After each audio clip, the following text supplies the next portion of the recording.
요즘에는 뭐 아주 세상이 정신을 차릴 수 없을 정도로 큰 변화가 많이 있어요. 그 코로나 때문에 한 2, 3년 시달렸는데 또 완전히 끝난 건 아니고 또 그저께 보니까 아프리카에서 무슨 원숭이로부터 무슨 질병이 또 생겨가지고 그 치사율이 걸리면 죽는 그런 확률이 높은 병이 또 퍼지고 있다 그래요. 그래서 좀 정신이 없습니다. 늘 건강 관리 잘 하시고. 전에도 말씀드렸지만은 찬송을 자꾸 부르세요. 찬송 듣기도 하고. 요즘에 뭐 연세 많은 분들 보니까 뭐 핸드폰 같은데 이제 트로트 같은 거 많이 쟁여놓고 아니면 부르는 걸 많이 듣고 그러는데 뭐 때로는 뭐 그런 것도 들을 필요도 있겠습니다만은 이제 믿는 사람들은 찬송을 많이 듣고 자꾸 이제 그 입으로 부르면 좋겠다. 그러면 어떠한 그 치료제나 또 예방 주사를 맞는 것보다 우리 몸에 면역력이 높아진다는 거예요. 그러니까 면역 세포. 그래서 이제 밖에서 이게 다 바이러스 벌레거든요. 아주 미세한 벌레인데 그걸 다 잡아먹는 그런 면역 세포가 혈액에도 생기고 몸에도 생긴다. 그래서 되게 요즘에 보면은 이제 이 코로나가 걸리고도 이제 같이 이렇게 코로나가 집안에 뭐 걸린 사람 같이 밥도 먹고 그래도 어떤 사람은 걸리고 어떤 사람 안 걸리는 게 그 면역 체계 때문에 그렇거든요. 면역력이 강한 사람 안 걸리고 면역력이 약하면은 걸린다. 근데 지금 약이 없어요. 그러니까 그런 시중에서 파는 뭐 치료제나 이런 것도 잘 아직 발명을 못했고 그러니까 우린 좋은 게 있잖아요. 세상 사람들은 모르겠어요. 찬양을 흉내내서 부르는 것이 뭐 효과가 있을지 모르는데 우리는 믿음을 가지고 부르면 에, 코로나도 안 걸리고 걸려도 이제 쉽게 지나가고 후유증 없게 될 수 있으니까 오늘부터 한번 제가 여러 차례 말씀드렸는데 그 찬양을 자꾸 부르세요. 할렐루야. 습관적으로. 그래서 뭐 사람 있을 때는 크게 못 부르면 이 허밍이라고 그러죠. 콧노래라도 찬양을 전체 다 암송해서 부를 수 없죠. 나이가 많으면. 그러니까 한 소절이라도 좋다 이 말이에요. 뭐 오늘 부른 뭐 그 크신 하나님의 사랑 거기까지만 불러도 돼요. 이렇게 그렇게 하시면 이 세상에서 가장 아름다운 찬양이 이 허밍이라 그래요. 콧노래로 부르는 가장 아름답다 그럽니다. 온 몸이 찬양을 부르면서 이제 이렇게 떨리는 거야, 떨려. 공명이 일어나면서 면역 세포가 생긴다니까 얼마나 좋아요. 약 먹으면 또 그게 배도 아프고 뭐 이제 또 후유증도 있거든. 약이라는 게 두 가지 뜻이 있어요. 팔마시라고 그러는데 그 헬라에 보면은 그건 뭐냐면 독이라는 뜻도 있고 약이라는 뜻도 있어요. 그러니까 어떤 약을 먹으면 대부분 이제 위장이 상하고 뭐 그런 식으로 돼 있습니다. 어느 한 부분은 좋아도. 그런데 찬양은 뭐 그냥 100%다 좋은 거예요. 해로울 게 하나도 없어요. 여러분이 믿음을 갖고 부르라. 저렇게 한다고 해서 뭐 될까? 이런 의심을 갖고 하면 아무 소용이 없고, 그래서 오늘부터 한번 여러분이 그 복음성가도 좋고요. 우리 갖고 있는 찬송가에 있는 것도 좋아. 억지로 부를 건 없고 그 중에서 제일 은혜롭게 부르고 싶은 찬양을 찾아서 한 소절이라도 좋으니까 그 허밍을 자꾸 하세요. 그럼 허밍하는 건 사람들이 있는 때도 해도 괜찮습니다. 뭐 누가 흉볼 일은 없으니까. 그리고 한번 보란 말이에요. 여러분이 면역력이 얼마나 좋아지는지. 그건 과학적으로 증명이 된 거예요. 그래서 계속 질병은 없어지고 나서 또 생기고 또 생겨나는 거지 완전히 없어지지 않거든. 그동안에도 뭐 조류독감이다, 뭐 사스다, 뭐 별의별 게 많이 왔었잖아요. 그럼 지금 코로나 끝나면 완전히 그냥 질병 없냐? 그런 건 없죠. 또 다른 게 또 온단 말이에요. 우리가 중요한 건 면역력을 강화시키면 어떠한 바이러스나 질병이 와도 이겨낼 수 있으니까. 믿는 자에게 하나님이 특권을 주신 거예요. 믿음을 갖고 찬양해라. 그러면 면역세포를 막 뭐 수를 헤아릴 수 없이 온몸에다 잔뜩 마련해 주겠다는 거죠. 이것처럼 좋은 게 어디 있어요. 그래서 오늘 또 한번 강조를 드리니까 그렇게 하시면 좋을 것 같아. 그리고 뭐 인제 또 무슨 정권이 바뀌어 가지고 뭐 뉴스를 보면 시끌시끌해서 정신이 없고 또 엊그저께 지금 다시 갔나 모르겠네요. 그 바이든 미국 대통령이 갑자기 또 찾아와서 어떻게 보면 좋은 점도 있지만 또 우리가 기도 많이 해야 됩니다. 뭐냐면 소련 러시아를 잡으려고 우크라이나하고 어떻게 전쟁이 나니까 우크라이나가 대리 전쟁을 하는 거죠. 소련 잡으려고. 그 우크라이나만 아주 그냥 힘들게 됐죠. 그냥 다 파괴되고. 그걸 다시 복구하려면 뭐 엄청난 돈이 들어가고 또 수십 년이 걸릴 거라 그래. 예. 그래서 이제 미국이나 뭐 저 유럽 같은 데는 뭐 돈이나 보태주고 무기 갖다 주면서 무기도 팔아먹기도 하고 재래식 무기 없애기도 하고 그래서 이제 대신 전쟁해 갖고 이제 소련을 잡으라는 건데 이제 그 러시아는 거의 이겼다고 보는 것 같아요. 그리고 인제는 중국을 잡으려고 하는데 미국이나 이런 데가 직접 중국하고 싸우려고 안 하죠. 이제 그 가까이에 있는 뭐 우리나라나 대만이나 일본이나 호주 같은 데를 이용해서 대리 전쟁을 하려고 하는 거죠. 아마 그것이 곧 터질 것 같아요, 인제. 근데 우리가 인제 거기에 가깝게 있고 또 힘이 있으니까 전쟁을 해 주면 좋지, 미국이나 이런 데서는. 자기들 또 무기 팔아먹지 뭐 다 좋죠. 그래 가지고 인제 자칫 전쟁에 휘말리게 되면은 큰일 나는 거죠. 뭐 겨우 어떻게 그냥 살 만한 나라가 됐는데 다 부서지고 또 러시아하고는 비교할 수 없이 중국이 세거든요. 무기도 많고 뭐 미사일도 많고 또 가깝고 그러니까 전쟁 나면 큰일입니다. 그래서 기도 많이 해 주시고 뭐 미국 대통령 왔다고 좋아할 일도 없는 거죠. 전쟁이 반드시 있긴 있을 것 같아요. 인제 중국을 그냥 내비둬서는 안 되니까 미국이 어떻게든 칠 건데 인제 대만이 이제 가장 인제 가깝긴 하죠. 전쟁 날 가능성이 높죠. 대만이 요즘에 아주 막 몸이 달아 가지고 대만에서 그런 얘기까지 나오더라고. 자기들 혼자는 안 되니까 우리 대한민국하고 일본하고 자기들하고 연합국가를 만들면 좋겠다. 근데 그거 뭐 말이 안 되는 얘기죠. 왜 우리가 괜히 연합해 가지고 전쟁에 휘말릴 필요가 없지. 내가 인제 그 몸이 달아 가지고 그런 얘기까지 나온 것입니다. 그래서 한편에는 뭐 미국 대통령이 우리나라까지 찾아온 거 보면은 원래는 찾아올 수 없는 거거든요. 우리가 대통령이 나오면 미국에 인사하러 가야 되는데 이 양반이 온 거 보면 이제 뭔가 이게 불안해, 불안해. 그래서 좋은 게 아니고 뭐 여러 가지 뭐 이 약속도 하고 뭐 그런 좋은 점도 인제 있긴 하는데 또 다른 측면에서 보면 우크라이나 다음에는 인제 이 동북아시아인데 중국 잡으려고 인제 누구를 전쟁에 싸움을 붙일 건가 인제 그게 불안하죠. 그래서 기도 많이 해야 됩니다. 그것은 뭐 당장 우리에게 달려 있는 거니까 우리 전쟁 나면 큰일이잖아요. 다 부서지면 또 몇십 년 뒤로 후퇴하니까 많이 죽고 그래서 기도 많이 해 주시기 바랍니다. 그래서 정신이 없이 막 지금 뭐 세상이 돌아가고 그렇습니다. 그래서 전쟁도 최근에도 보면은 계속 전쟁이 국지적으로 뭐 여기서 벌어졌다 저기서 벌어졌다 하니까 인생이라는 건 개인을 봐도 뭐 계속해서 문제가 있고 또 나라를 봐도 평탄한 때가 없죠. 그냥 바람 잘 날 없는 것처럼 그렇게 문제가 늘 있습니다.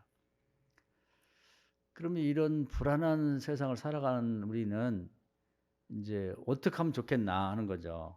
그러니까 서두에도 제가 말씀드렸지만 믿는 자도 다 그 이 코로나 같은 전염병이 오면 그 한가운데 같이 그 바람에 휩싸일 수밖에 없는데 하나님이 피할 길을 열어 놨단 말이에요. 가장 좋은 건 뭐냐면 잘 들어보면 찬송을 부르면 그 어떤 예방약보다도 낫다. 어떤 치료제에 봐도 좋다. 힘도 안 들고 돈도 안 들고 너무 좋잖아요. 그런 걸 활용을 해야 되는 거지. 그래서 시험 당할 쯤에 믿는 자에게는 피할 길을 열어 놓으시고 감당증보다는 시험은 없다. 이렇게 고린도전서 10장에 딱 나와 있거든요. 그 말씀 여러분 자꾸 암송을 하셔야 돼. 암송을 하라고. 그리고 그걸 믿어질 때까지 계속 고백을 하란 말이에요. 그러면 그 시험이라고 하는 것을 통해서 우리가 인제 기도하다 보면 피할 길을 하나님이 열어 놓으신 게 있어요. 그걸 발견하게 되거든. 그럼 시험 없는 것보다 그걸 통해서 더 믿음도 성장하고 기회가 더 많이 오는 거죠.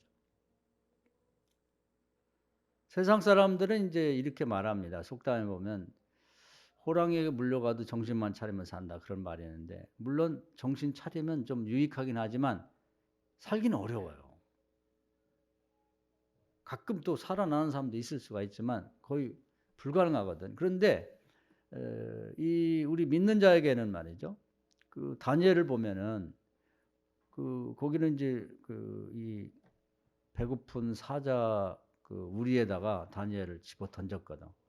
근데 그런 상황에도 낙심하지 않고 계속해서 기도하고 믿음을 붙들고 있었더니 기도줄을 붙잡고 있었더니 하나님께서 살릴 길을 열어 주셨단 말이에요. 거기를 보면 천사를 보내 갖고 배고픈 사자 주둥이를 꽉 잡아 가지고 주둥이 열리지 않으니까 뭐 잡아먹을 수가 없는 거죠. 그래서 살아났단 말이에요. 그러니까 우리는 아무리 어려운 처지에 놓여 있다 할지라도 낙심하지 말자예요. 기도의 줄을 잡고 있잖아. 믿음을 버리지 말자는 거지. 그러니까 그 훨씬 더 그 후에도 보면은 이제 바울이 빌립보 감옥에 잡혔단 말이에요. 그래 갖고 신라하고 이제 둘이 들어가서 있는데 그 맞아 죽을 지경이죠. 거기 가면은 뭐 매도 맞고 들어갔는데 그래서 이게 손목에다가 이 그 수갑을 채워 가지고 인제 이렇게 벽에다가 박아 놓고 쇠사슬을 또 발목에다가 인제 족쇄를 채워 갖고 인제 그 땅바닥에 박아 놓고 그래서 꼼짝을 못 하게 돼 있는 거예요. 그리고 밖에는 또 울타리를 쳐져 있고 뭐 또 밖에는 또 담이 있고 뭐 감옥에 갇힌 거지. 근데 거기서도 그 배울 게 뭐냐면 우리 같으면 뭐 낙심이 될 거 아니에요. 막 울면서 뭐 그냥 '아 죽었다. 인제 끝났구나. 여기 아는 사람도 없고 객지에서 이게 웬 봉변이냐.' 뭐 이렇게 할 텐데 이 양반들은 웃으면서 찬양을 부르고 있는 거예요. 기도의 줄을 놓지 않는 거지. 기도하면서 찬양하면서. 믿음을 버리지 않는 거예요. 그걸 배워야 되는 거예요. 왜냐하면 시험 당할 중에 피할 길이 있고 감당치 못한 시험은 없다고 바울이 나중에 고백을 했는데 그런 믿음을 갖고 있는 거죠. 다니엘도 배고픈 사자굴에 던져졌지만 믿음을 포기하지 않는 거예요. 기도를 포기하지 않는 거지. 거기서도 하루에 3번씩 기도하던 그 습관을 가지고 예루살렘 향해서 기도를 하는 거죠. 이걸 배워야 된단 말이에요. 그러니까 다니엘을 하나님께서 살려주신 것처럼 이 빌립보 감옥에 갇힌 바울과 실라가 믿음을 버리지 않고 기도의 줄을 놓지 않고 찬양을 놓치지 않고 계속 하니까 하나님이 가슴이 중심이 뜨거워지시는 거죠. 그리고 갇히지 않은 것보다 더 좁게 됐단 말이에요. 피할 길을 열어주셨는데 이 감옥이 막 흔들려가지고 지축 흔들리면 지진이 나는 듯해서 그 감옥 문이 다 열려버리고 차쿠가 다 풀려버리고 그러니까 그 간수장이 깜짝 놀래가지고 세상에 이런 일이 어딨냐. 그 사람 회개해갖고 잘못했다고 백배 사죄하고 그리고 자기네 집에 모시고 가서 씻게 하고 밥 대접하고 어떻게 구원을 받겠는가.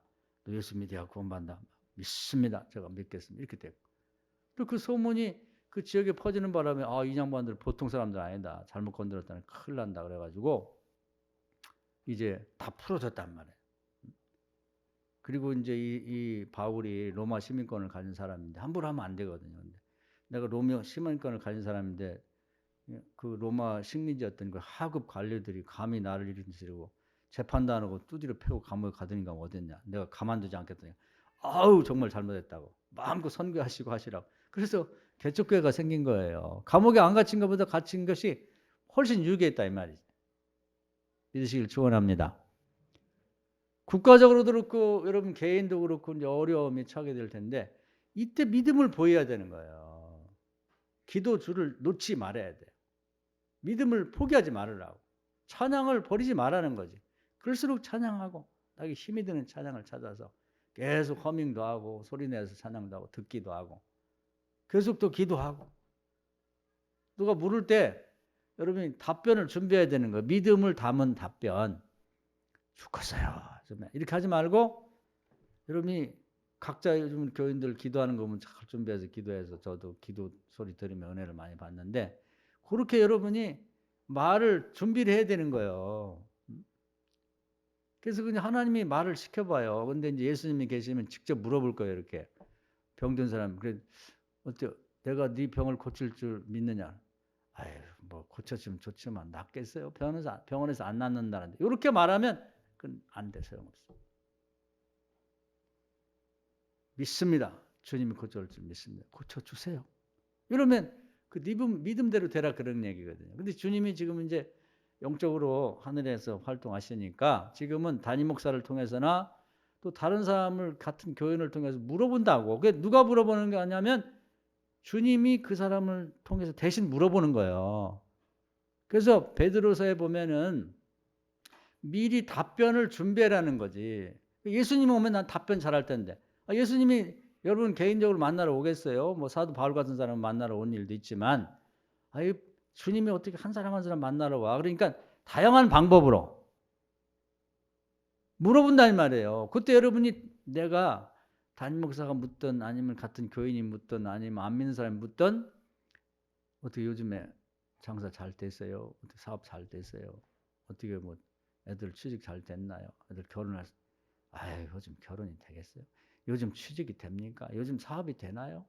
뭐 되는 게 있어야죠. 아유 죽겠어요. 그렇게 말하지 말고 믿음을 담아갖고 누가 묻든지 예수님이 저 사람을 통해 대신 질문한다. 그렇게 생각하고 미리 답변을 준비했다가 탁 얘기를 하라 이 말이에요. 누가 듣는다고? 하나님 듣는다고. 그건 제가 그냥 전한 말이 아니에요. 민수기 14장에 하나님 내 귀에 들린 대로 입술을 열어 말하는 걸 들으시고 그대로 해준다는 거거든. 말라기 3장 16절에 보면 대화를 들으시고 메모를 한다는 거야. 그 하나님 와서 직접 물어보겠어요?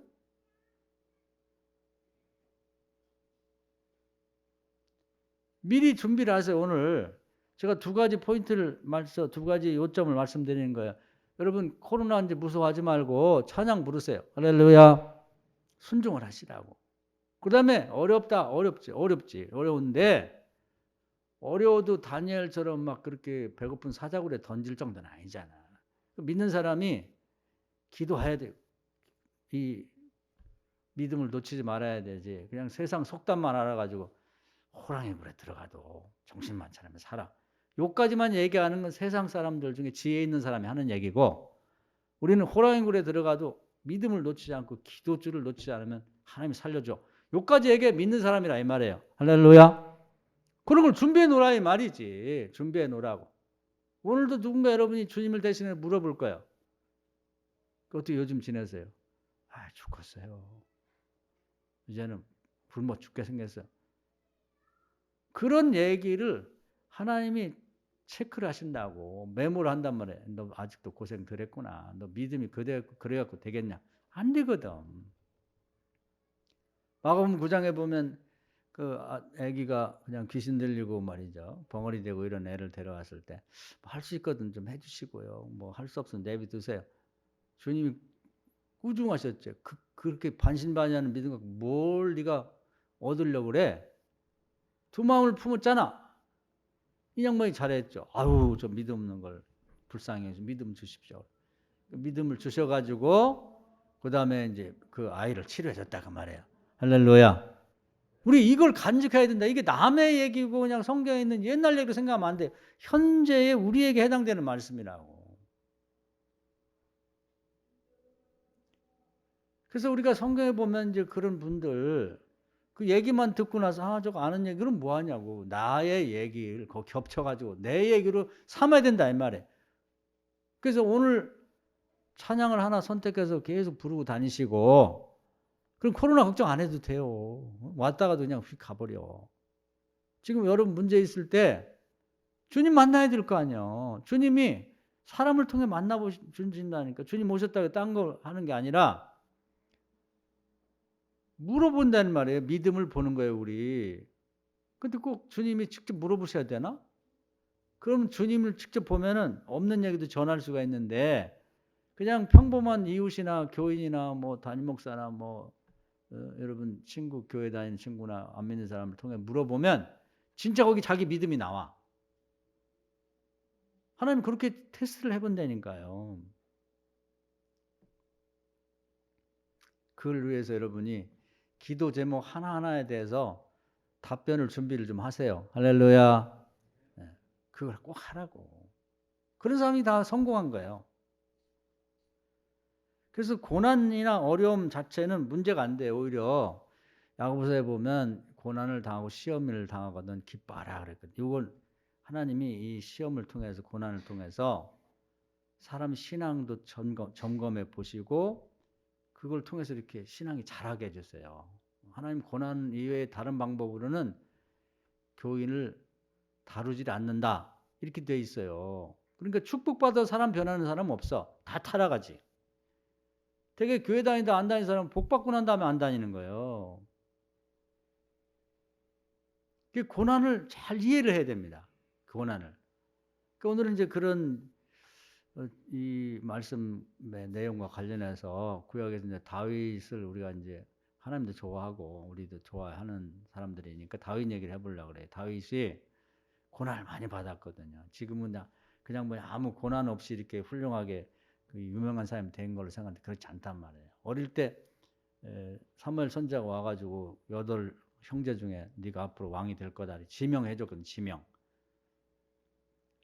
그래서 호사 다말하고 이제 그게 없을 때는 그냥 철없이 시골에서 그냥 자랐을 텐데 좋은 일 왕이 되려고 그러면 그냥 시골에서 그냥 메뚜기 뛰듯이 이리 뛰고 저리 뛰고 하던 소년이 임금 될 수는 없잖아요. 그러니까 이제 하나님이 쓰려면 훈련을 시켜야 해요. 훈련. 고생을 시켜서 필요한 교육을 받게 해야 된단 말이에요. 그래서 일단은 이제 왕궁에 이 공주하고 결혼해서 왕의 사이가 됐다면 부마가 됐으니까 참 잘한 거지. 시골 촌뜨기가 출세한 거지. 근데 그때부터 고난이 시작되는 거예요. 그럼 데려다가 왕을 시킬 수가 없잖아요. 하나님이 쓸만한 왕이 되려면. 근데 갑자기 생각지도 않은 시험이 오는 거지. 뭐냐면 자기 장인인 사울 왕이 죽이려고 하는 거예요.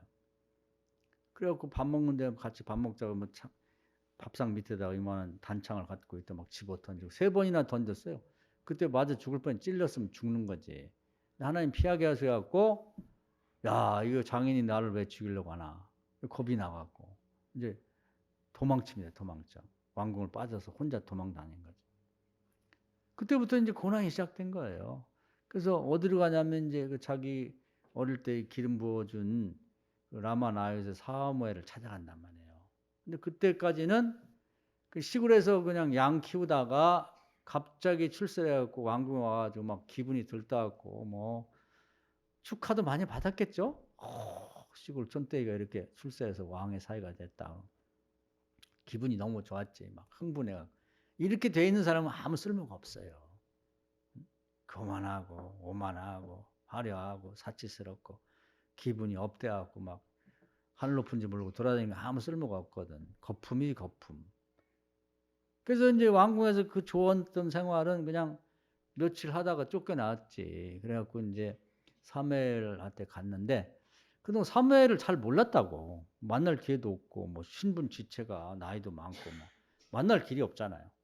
신앙에 대해 제대로 배워본 일이 없는데 거기 도망가 있는 가운데 크게 경험을 한 거예요. 뭐냐면 거기 이제 그 라마라는 지역이 이제 넓고 나요스는 그 안에 있는 동네란 말이에요.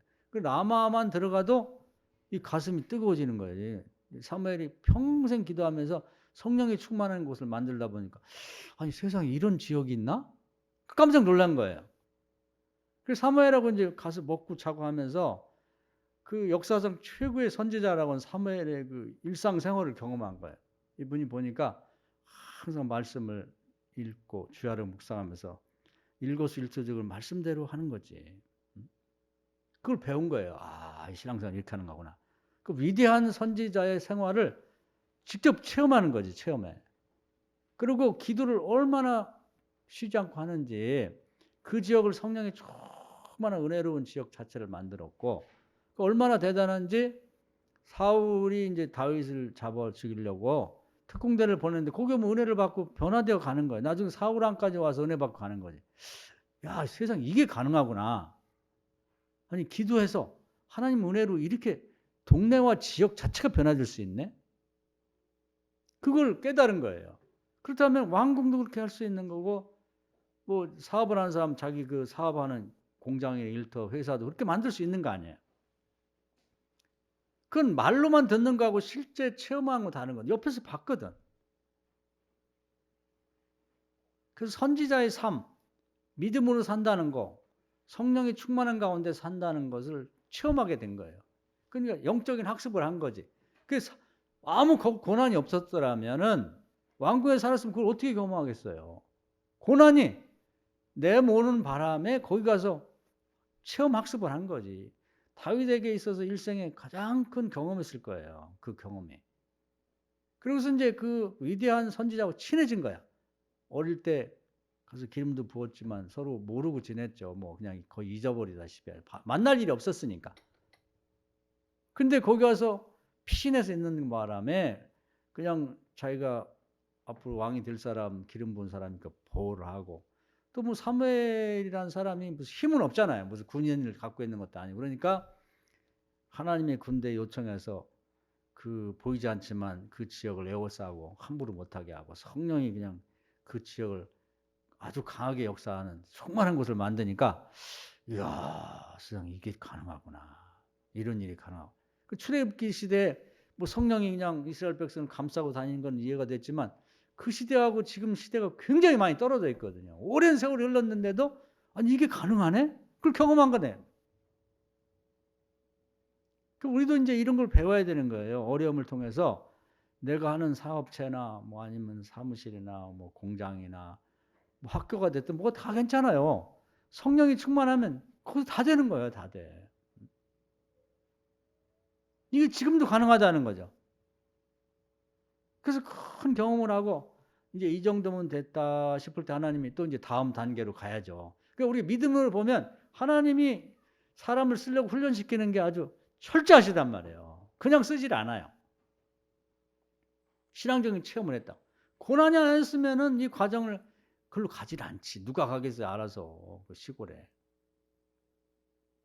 그 다음에 이제 또 이 사울왕이 계속 죽이려고 이제 원래는 거기 있다가 이제 사울왕이 뭐 회개하고 갔기 때문에 다시 오라고 하겠지 했는데 이 악신에 걸려가지고 또 집에 왕궁에 가서 완전히 또 바뀌었어. 그래서 사울을 또 다윗을 또 죽이겠다는 거야. 근데 놀라운 일은 뭐냐면 다음에 왕세자 왕이 사울왕의 뒤를 이어 왕이 될 그 요나단이라는 왕자가 그렇게 다윗을 사랑하는 거예요. 자기 생명처럼 사랑한다는 거지. 그래서 그 의리를 지켜. 그래서 아버지가 죽이려고 그러니까 대신 싸워주는 거지. 아버지 사위자 다윗이 뭘 잘못했습니까? 왜 죽이려고 그러세요? 차라리 나를 죽이세요. 너를 죽여버리겠다 이놈아. 이 멍청한 녀석아. 네가 왕이 되는데 걔가 왕 되려고 하는데 걔를 네가 좋아하고 보호하는 게 말이 되냐? 근데 이 요나단이 나이 차이가 많이 나요. 이제 적게는 뭐 20살부터 30살 차이 난다. 요나단이 나이가 훨씬 많지. 어떻게 보면 자식 같은데 뭐라고 하냐면 너는 하나님이 기름 부었으니까 네가 왕이 될 건데 내가 너를 도와주니까 나중에 네가 왕이 되거든 내 자식들이나 후손 좀 봐달라. 이러면서 너희가 1등이고 나는 2등이야. 나는 너를 섬기는 신하가 될 테니까. 야, 그런 정치권에서 정말 왕 다음에 실력자인 그 요나단을 붙여주는 거예요. 돕는 자로. 할렐루야. 하나님이 하시는 거죠. 그래서 정치권에서의 그 의리라는 게 정치라는 게 우리나라는 이제 정치하는 사람들 의리가 별로 없어서 말도 많고 그런데 그걸 배우는 거야. 야, 하나님의 뜻에 의해서 딱 기름 부으니까 그걸 인정하고 나를 죽이려고 하는 사울왕이 있는가 하면 자기가 다음 왕세자고 왕감인데도 불구하고 나를 지지하고 그 의리를 끝까지 지키는 사람이 있구나. 그걸 배운 거죠. 그래서 다윗이 그걸 나중에 보면요. 그때 큰 충격을 받은 것 같아.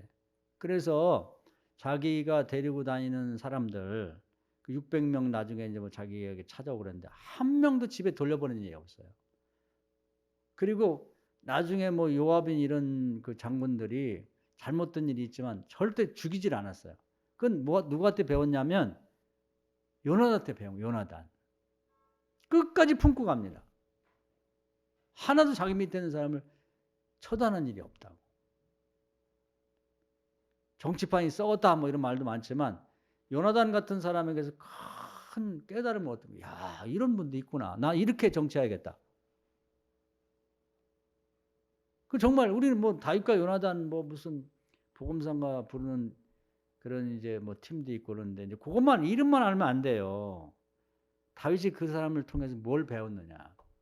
근데 요나단이 죽을 때까지 나중에 길보아 전투에 나가서 죽을 때까지 그 마음이 변하지 않고 끝까지 다윗을 지지하고 무슨 위험이 있으면 미리 알려주고 피하라고 그러고 그리고 대신해서 자기 아버지하고 싸워주고 쉽지 않거든요. 내가 왕 될 사람인데 아버지가 그러더라도 아버지까지 죽이고 왕 되려고 하는 녀석들이 많은데 그 요나단은 정말 훌륭한 인물이에요. 근데 거기에 감명을 받은 거예요. 나도 저렇게 정치해 의리를 지켜야겠다. 목숨이 내가 다하는 날까지. 그래서 그런 의리가 있는 정치를 해요. 다윗이.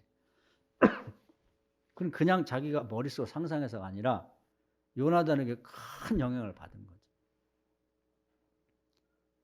고난을 통해서 그것이 드러나게 된 거예요. 고난이 없었으면 그걸 어떻게 알겠어요. 요나단의 인품이나 그 정치적인 입장이나 사람 됨됨이를. 그때 배운 거죠. 두 가지를 배운 거예요. 신앙인으로서의 삶이 무엇인지. 최고의 실력자 사무엘에게서. 최고의 실력자인 정치가에게서 아주 빼어난 정치가라고 봐야죠. 요나단 같은 분. 의리의 정치. 약속을 목숨을 바쳐서까지 지키는 그런 사람에게서 배운 거죠.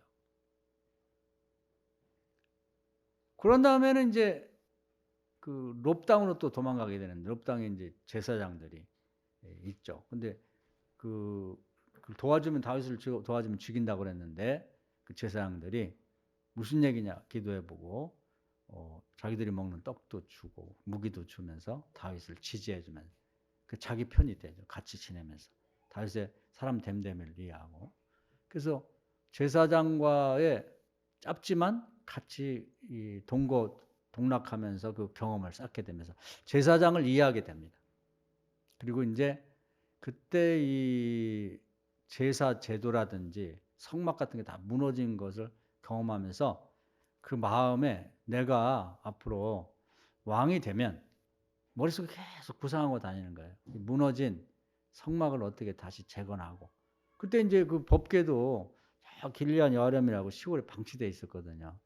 그 제사장들도 막 다 흩어져 버리고 뭐 아무것도 하는 게 없어. 제사도 없고 찬양도 없고 성막도 제대로 없고 법궤도 시골에 가 있고 야 이건 내가 복원해서 제대로 된 그런 성막을 만들어야겠다. 그런 구상을 그때 하고 평생 다니면서 그런 머릿속에 구상해. 나중에 이제 왕이 됐을 때 법궤를 제대로 옮겨놓고 이제 다윗의 장막을 만들게 되는 거죠.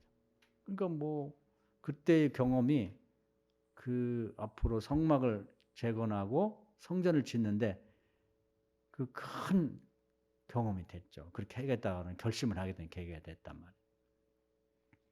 그러고 나서 이제 왕이 된 다음에 뭐 백성들의 삶을 알아본다고 이제 여기저기 돌아다니잖아요. 이제. 그런데 다윗은 일부러 돌아다니는 게 아니고 왕이 된 다음에 돌아다니는 게 아니고 백성보다 더 열악한 도망자의 신세가 돼가지고 잡히면 죽으니까 그냥 여기 도망가고 저리 도망가고 그랬는데 그 백성들이요. 각자 사는 것도 어려운데 가는 곳마다 도와주는 거예요. 나중에 도와줬다는 게 발각되면 사울왕이 잡히면 죽을 텐데도 불구하고 다윗을 숨겨주고 먹을 걸 주고 재워주고 또 간다 그러면 쌀도 챙겨주고 용돈도 챙겨주면서 다윗한테 힘내시라고. 아니 오늘 가는 곳마다 다 도움을 주는 거예요. 그래서 그들의 형편을 속속들이 알게 된 거지. 속속들이. 그리고 이 백성들이 나를 이렇게 지지해 주는구나. 자기들이 잡히면 죽을 수도 있는데 이렇게 나를 도와주고 백성들하고 가는 곳마다 친해진 거예요. 다 형편을 아주 너무나 잘. 그 백성들을 진짜 눈동자처럼 사랑할 수밖에 없는 거예요. 왜냐하면 자기 신세가 적고 그들의 형편을 다 돌아다니면서 봤거든요. 농사 짓는 거, 뭐 가축 키우는 거, 뭐 고기 잡는 거 다 다니면서 신세도 짓고 그 얘기도 들어보고 그 고마운 거지. 그래 나중에 왕으로 되돌아오기 전에 그 블레셋에 도망쳤을 때 전쟁을 해갖고 전리품이 생겼을 때 너무 고마워가지고 그걸 얼마 되지도 않은 전리품을 그냥 조금씩 한 봉지씩 싸가지고 그 백성들 자기 추종자를 통해서 다 보내는 거예요. 그 사람들에게. 그 사람들이 그 정말 값으로 따지면 얼마 안 되는데 그 기가 막히죠. 다윗이 그 고마움을 아는 사람이구나. 자기도 먹을 게 부족하고 입을 게 부족하고 할 텐데 그게 좀 전리품 생겼다고 얼마 안 돼. 그냥 한 볼통이라고 보면 되지. 그냥 요즘 말은 비닐에 대한 떡 한 덩어리 싸서 보내듯이 그렇게 다 보냅니다. 그 받을 때 아마 다들 눈물을 흘렸을 것 같아. 야, 이런 분이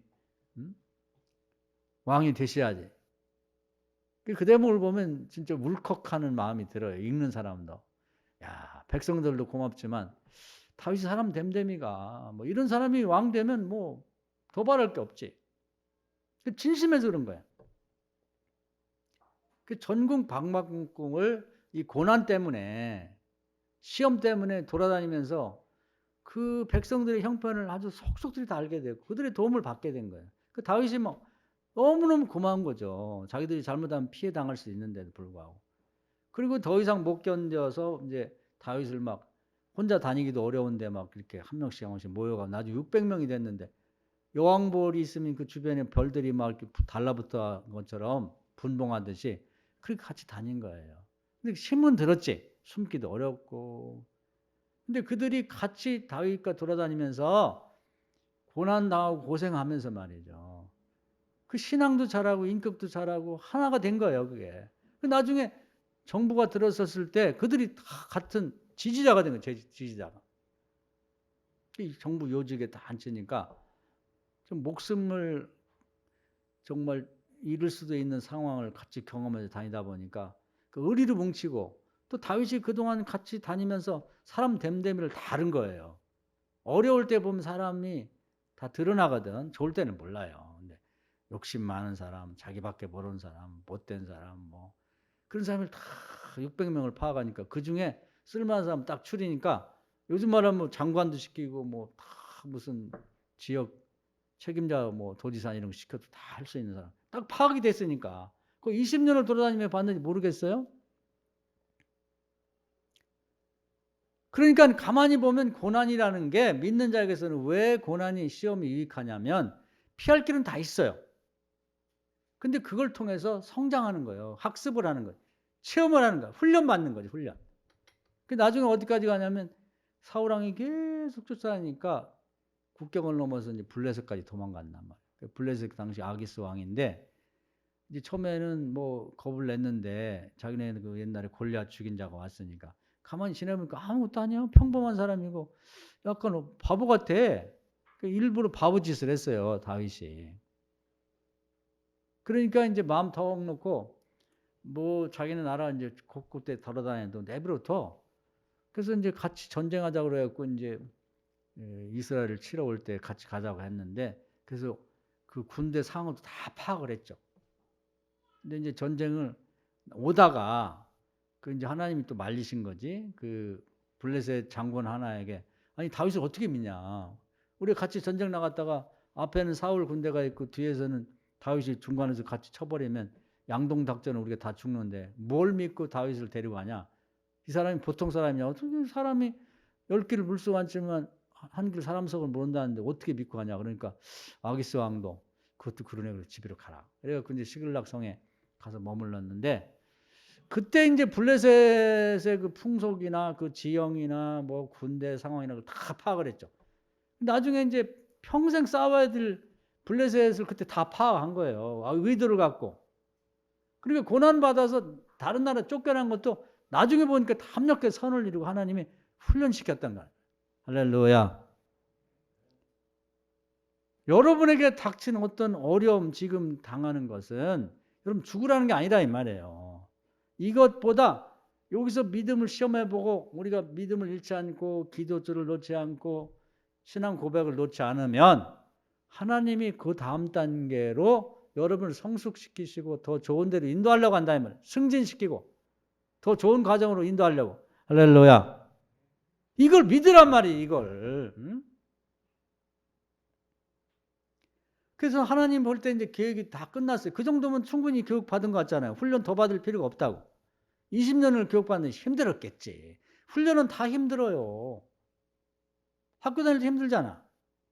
그 왜 하는 거예요? 학교 다니는 자체가 목적이 아니라 학교 다닐 때 공부 열심히 하고 고생하고 잠 못 자고 한 다음에 세상 나와서 좋은 직장도 갖고 하려고 하는 거 아니에요. 그때 쓰려고.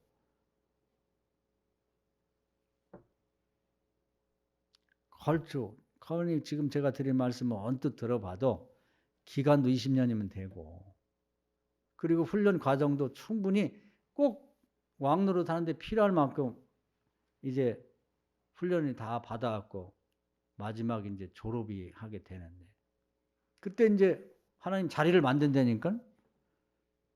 그러니까 다윗이 이제 외국에 있다가 이제 자국으로 돌아와야 되는데 가장 걸림돌이 뭐냐면 사울 왕과 그 왕자들이에요. 왕자들이 다 훌륭하거든. 요나단, 말기수, 아비나답, 뭐 다윗 못지않게 훌륭한 사람들이에요. 근데 아버지를 잘못 만난 거지. 그 이 사람들이 걸림돌이 된다고. 그러니까 이제 치워야지, 치워. 그래서 블레셋이 이제 다윗이 블레셋에 있으니까 다윗 없는 이스라엘은 아무것도 아니거든요. 뭐 큰 소리만 빵빵 치는. 그래서 전쟁에 가갖고 이 길보아라는 산에서 이제 전투가 벌어졌는데, 뭐 다윗 없는 이스라엘 군대에 뭐 아무것도 아니지. 그래서 그 전투에서 사울 왕도 죽고 왕자가 싹 죽은 거야. 걸리적거리는 사람을 싹 치워버린 거지. 그러니까 이스라엘이 텅 빈 거예요. 그러니까 사람들이 막 득달같이 다윗에게 사람 보내서 빨리 오시라고. 우리나라가 변는데 왕이 없는 나라 어떡하냐고. 기다렸으니까 얼른 오시라고. 그 다윗이 아무런 뭐 문제가 없이 왕이 돼버린 거예요. 준비가 딱 된 다음에. 할렐루야. 고난을 통해서 이리 가고 저리 가고 했지만 나중에 알고 보니까 시험당하고 고난일 때는 반드시 피할 길을 여셔가지고 그것이 하나의 훈련이 되고 그것이 하나의 교육이 돼가지고 나중에 더 귀하게 쓰려고 하는 과정이었다 이 말이에요.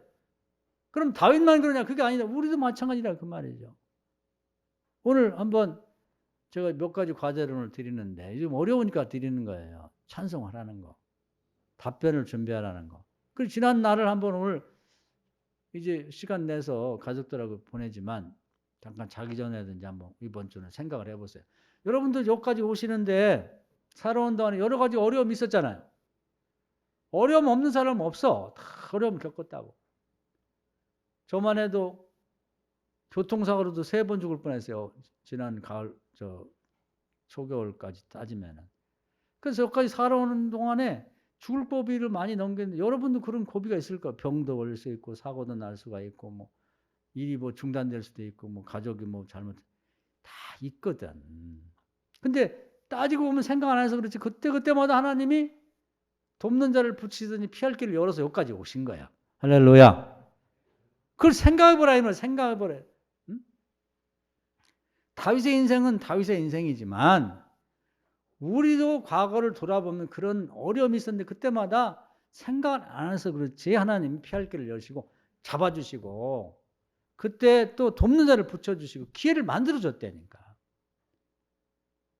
지금도 그렇게 할 거고 앞으로도 그렇게 할 거 아니에요. 그걸 믿으세요. 할렐루야. 그렇기 때문에 과거에 해왔던 것처럼 지금 낙심하지 말고 다시 기도의 줄을 잡자 이 말이에요. 잡아.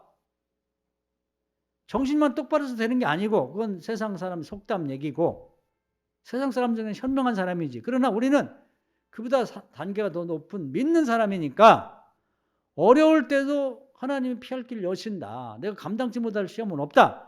이 어려움을 통해서 내가 믿음을 잘 지키고 그래도 기도줄을 놓지 않고 믿음을 포기하지 않고 그래도 찬양을 잃지 않으면 하나님이 더 좋은 단계로 나를 인도할 거다. 이걸 믿자는 거예요. 그리고 그걸 여러분 머리도 그렇게 생각하고 누가 물어보면 주님이 저 사람 통해 나한테 물어보는 거나 생각하고 믿음을 담아서 고백을 하라 이 말이에요. 대화도 하고 기도도 하고 선포도 하고 할렐루야. 그게 다윗의 삶이에요. 그게요. 그게 다니엘의 삶이라고. 우리가 어렵다 치더라도 정말 굶은 사자의 굴에다가 던져진 다니엘만큼이 어렵겠냐 이 말이에요. 거기서도 믿음을 지켰는데 거기서 찬양을 했는데 거기서도 기도를 했는데 우리가 못할 게 뭐가 있어요? 좀 이런 어려움에 주저앉아야 되겠냐 이 말이에요. 빌립보 감옥에 갇힌 발과 신라만큼 어렵냐 이 말이에요. 자꾸가 발에도 여기도 차여가지고 쇠사슬에 있고 또 감옥에 문이 있고 그 밖에 병사들이 지키고 있고 또 밖에 가면 담장이 있고 그런 정도로 어렵게 됐냐 이 말이지. 그것도 아닌데 우리가 이렇게 주저앉아가지고 생각도 끝났다고 그러고 말도 끝났다고 대화도 그랬고 풀이 팍 죽어가지고 그렇게 했어야 되겠냐 그 말이에요. 주님이 수시로 물어본다고. 믿음이 좀 생겼나? 기도 또 하고 있나? 또 찬양을 하고 있나 물어보면 100번, 1000번 물어봐도 안 된대. 끝났대. 망했대. 죽는데. 병원에서 안 된다는데. 경기가 안 좋은데. 정치가들이 뭐 잘못인데. 전쟁 났는데. 코로나가 왔는데. 안 되는 얘기면 100번, 1000가지를 말해. 된다는 얘기는 눈 씻고 찾아볼 애도 없단 말이에요. 자, 잡초만 간뜨게 알곡이 없어. 알곡이.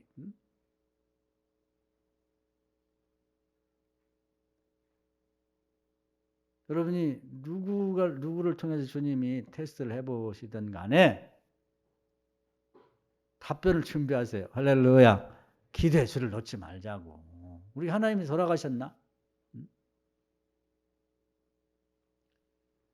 종교개혁을 한 루터의 부인이 루터가 하도 낙심을 하니까 그 종교개혁을 하니까 뭐 교황 이런 사람들이 죽이려고 할 거 아니에요. 당신을 잘못했다고 하니까. 그러니까 그 부인이 소복을 입었다는 거예요. 소복. 죽은 자가 생겼을 때 하얀 옷 입잖아요. 여자들이. 그 당신 왜 그러냐니까. 우리 주님이 돌아가셔서. 아, 이 사람은 주님이 돌아가시기는 왜 돌아가셔? 부활해서 하늘에 계신데. 주님 살아계신데 왜 당신 그러고 다녀? 주님 죽으셨어? 크게 깨달았다는 거지. 여러분 남편들이나 가족들이 그렇게 낙심하고 있으면은 소복을 좀 갈아입고 한 일주일만 다녀봐. 하얀 옷, 치마가 저고리 하얀 옷 입고 우리 힘을 냅시다. 할렐루야. 전능하신 하나님이 우리 아버지 되시는데 뭘 낙심하냐 이 말이에요. 뭘 그렇게 의기소침해가지고 고개 숙이고 그냥 고개를 들자 이 말이에요. 그 박항서 감독이 베트남에 가서 유행어를 만든 게 있어요. 근데 이거 참 공감이 가는. 뭐냐면 최선을 다했는데 이제 축구에 졌단 말이야. 그래 다 고개 숙이니 고개 들어. 최선을 다해서 다 했으면 되지. 왜 고개를 숙이고 다니냐. 고개 들어. 그러면서 이제 그때부터 이 많은 이 경기에서 베트남 선수들이 이기기 시작했단 말이에요. 여러분 고개를 듭시다. 할렐루야. 고개를 들고 하나님을 바라보자 이 말이에요. 응?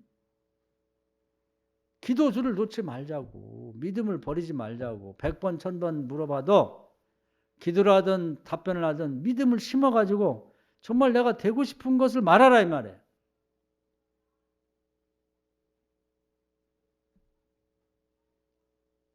주님이 들으세요. 그걸 점검을 하시는 거예요. 아무개를 시켜서 대화를 한번 해봐라. 대화를 들으시고 기념책에 메모를 하신단 말이에요. 여러분 그걸 알고 신앙생활 하셔야 돼. 알고 답변을 하셔야 돼. 알고 대화를 해야지. 이게 실력이야. 이게 실력.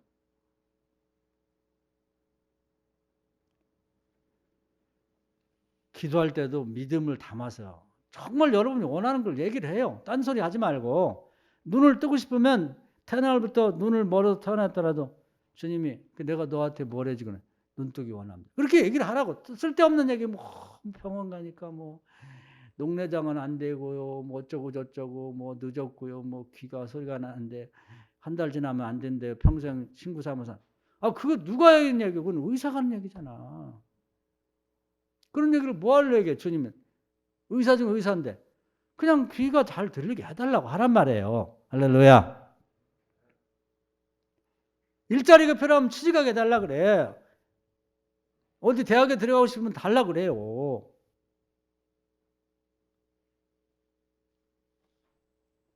아주 그냥 간단 명료하게 믿음으로 그냥 얘기를 해버리면 되는 거지.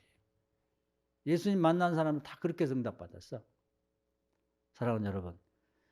문제는 항상 있습니다. 나라도 뭐 좋을 때가 있지만 계속해서 뭐 문제가 있는 거고 사업하는 사람도 문제가 없는 경우가 어디 있어요. 금방 또 문제가 생기고 뭐 교회도 문제가 있지. 여러분 가정도 개인도 바람 잘 날 없는 거야. 그럼 죽은 다음에 천국에 나가야지 아무 문제가 없는 거지. 살아있는 동안은 문제가 없는 집이 어디 있어요. 다 있지. 근데 중요한 건 뭐냐면 우리 믿는 자에게는 기도만 하고 믿음만 지키고 나가면은 문제가 있으면 그거보다 그 끝난 다음에 더 잘 되고 더 복되고 더 놀라운 축복이 준비되어 있다는 거. 그게 좋은 거지. 오늘 말씀 은혜가 되기를 주의 이름으로 축원합니다. 아멘.